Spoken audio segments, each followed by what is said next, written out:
svarīga lieta ir, kur šodien var uzzināt informāciju un kur tagad ir pieejama vislielākā un precīzākā informācija par laika rata pieturu Evertos.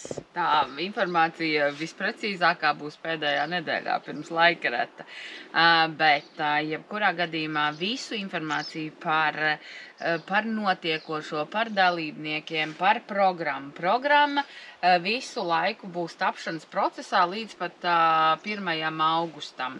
Tā kā to var tikai tā provizoriski paskatīties, jebkurā gadījumā. Ir mājaslapa everti.lv.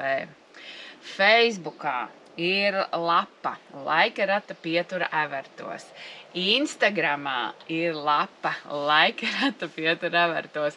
Un tiem, kam nepatīk Facebooks un Instagrams, ir izveidots arī Telegramā. Beidzot arī Telegramā mums ir Laika rata kanāls, kurā tad mēs ievietosim pamazām visu informāciju, un tā skaitā mēs varēsim arī dalīties ar bildēm, un varbūt kādam līdzbraucējs būs vajadzīgs, varbūt kādam tieši pretēji, kādam ir brīva vieta un grib piedāvāt, lai ir vieglāk, varbūt kādam naktsmājas vai vēl kā savādāk.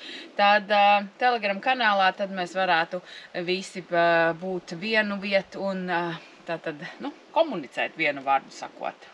Jā, visos kanālos, es saprotu, ir iespējams atrast zem vārdu Laika rata pietura Evertos. Jā, protams. Tiekamos sākumā sociālos tīklos un tad jau šeit, Evertos.